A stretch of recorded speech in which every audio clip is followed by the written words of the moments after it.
Hello, ladies, and welcome to this day's holiday challenge. I am really excited and kind of on the edge of my seat for what will unfold in today's challenge with our celebrity featured mentor, Allie. Welcome, Allie. Thank you. So good to be here. I am in my towel with wet hair just out of the shower, you may notice, and I'll explain why after we hear from Allie and really dig in. I have no idea what her challenge is going to be today, but I know somehow it will relate. So, Allie, I actually want to pass this right on over to you and just hear what you want to share with the women today and what your challenge for them is. Great. Thank you, Jay. And some of you might know me as Alexis Neely. Some of you might know me as Ali Shanti. I'm coming to you as my whole self today. And, my challenge for you is to make a shift in your awareness that I have recently made for myself. And that is to recognize that putting blank spaces on your calendar for nothing is actually one of the most productive things that you can do. And I'm going to share a little bit more about this, but that's your actual challenge for today, is that you are going to go to your calendar right now. And if you are not already using a time blocking calendar to manage your life, well, you're going to say, wow, I need to start doing that. I promise you, in the beginning, when I started using a time blocking calendar, or I got this idea that I needed to use a time blocking calendar, it's like, no way, that's going to restrict my freedom.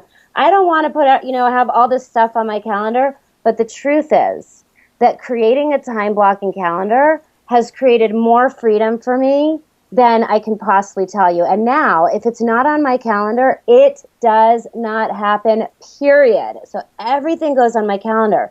But what happened with that is that then I was like booked, constantly booked. Even my creative time is booked. So I was super productive in one respect. But what wasn't booked on my calendar is time for nothing. And when I say time for nothing, I mean not even time for exercise, not even time for meditation. It's like literally blank spots on the calendar. And it could be as little as 15 minutes.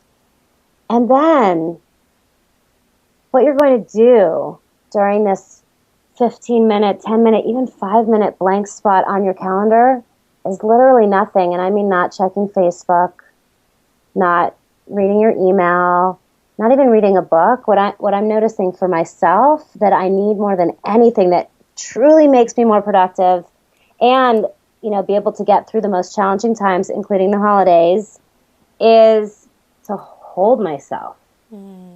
I'm learning to hold myself, and I'm seeing this with more and more of my clients, that what we actually need is to hold ourselves as if we were our own children.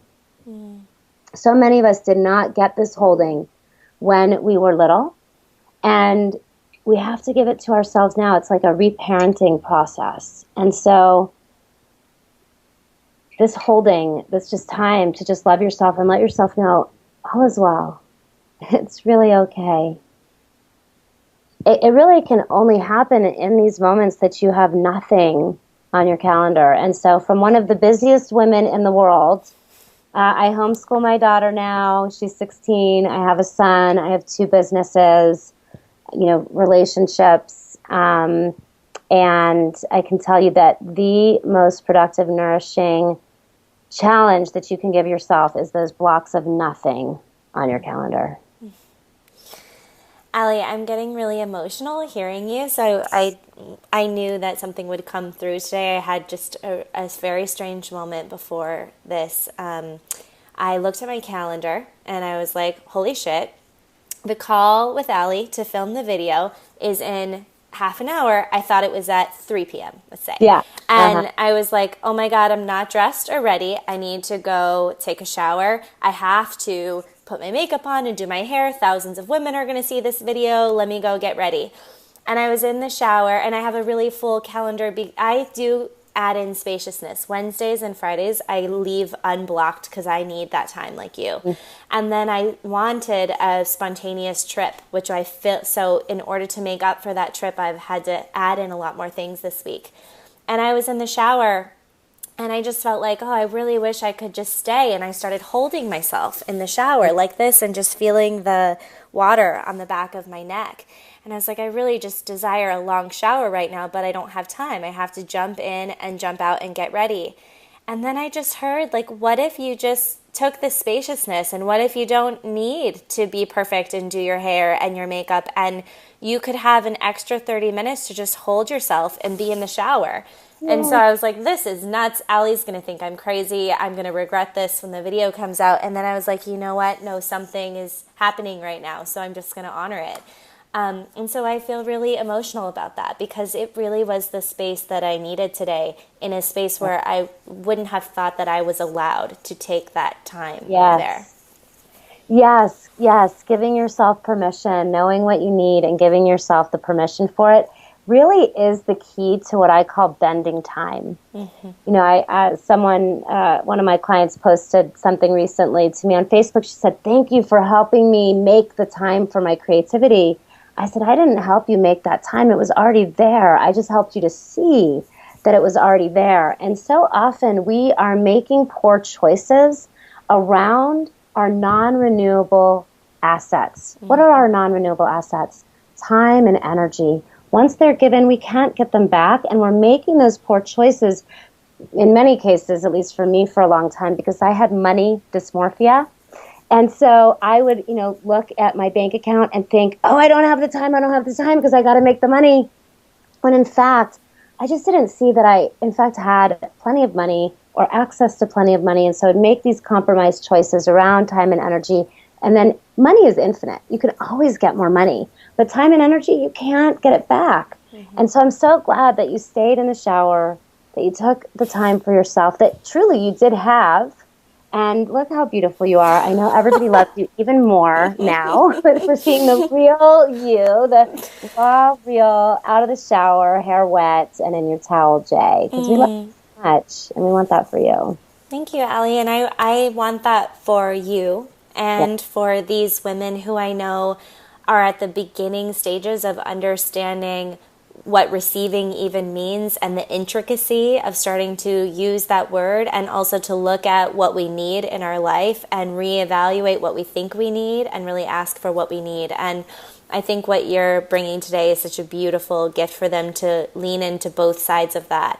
Really a new way of learning what receiving is, and evaluating and tuning into their own needs on the deepest level. And what a profound insight to think of self-mothering in those very uncalendarized moments of just freedom and whatever is going to come up. Yeah. It's the both and, it's the both and of sometimes we need to self-mother ourselves with the mother love, and sometimes we need to actually self-father ourselves with the father love, and put that shit on your calendar and get it done. Mm-hmm. So you know which one you need today. Mm-hmm. And you can do both. You can, just as I did today, you can get what you need to get done and take space if you're creative. Allie, how can they share this with us? How can they show us that this is happening, since it's such a tender moment? I'm curious how you might like them to tag us or show us in the challenge that they're participating today. So I would love to see a picture of your calendar. And I'll share mine. So I want to see a picture of your time blocking calendar in, the forum where you're going to be posting it. And let me see what's on your calendar. Because I'll tell you what, when I see what's on your calendar, I get to know who you are. Mm-hmm. And I might see that nothing's on your calendar. And then I get to know, oh, okay, you're actually not taking the things out of your head and putting them out into reality. Probably you're spending a lot of time up here stressing out. Mm-hmm. You don't have it out of your head and you're thinking about it all a lot. Or I might see that your calendar is super overfull, like mine tends to get. And then I know that, okay, we got to create some space, and you're a total, go-getter A-type. And so I get to know And then when I get to see what is actually on your calendar, it's like been a deeper level of knowing you. Especially during the holidays, because so many more things come up. Even if we're just shopping on Amazon, we're spending an hour or so poking around. Did you calculate that in? Or there's way more parties to go for. You have guests in and out of your house and travel time. And I rarely put those things in my calendar. Put it all on there. Like literally, I had one of my clients do a time tracking of every minute of every day for 2 weeks so that I could understand who are you and what's actually going on. And now I've taught her how to use the calendar going forward so she can be more intentional about it all going forward. So, you know, if you don't yet have how are you going to do it going forward, great. Just put it on for what's already happened this week and start tracking from this moment, and then post it when you have something for us to look at so that we can really know you. And that's going to be a great challenge for you. I'm excited to share and see what comes up in the Facebook group as we get to see each other through our calendars. And thank you, Allie. This is a beautiful challenge today. So don't forget to tag Allie and I so we can both share and see and participate with you. And use the hashtag #MMHolidayChallenge. That's an easy way to scroll through and see what everybody's posting for you guys playing along, either on Facebook, more so on Instagram. That works a little better. Oh, yeah. Great. That's exciting. Yeah, and we'll share Allie's tags and mine below so that you can tag us both and more information about Allie too. Thank you, Allie. Any final words before we close? Just love yourself. Give yourself that full permission to show up exactly as you are, and whatever is called for in that moment, bring it. We want all of it. Thank you, Allie. Thank you, ladies, and we'll see you tomorrow with another challenge. Bye. Bye.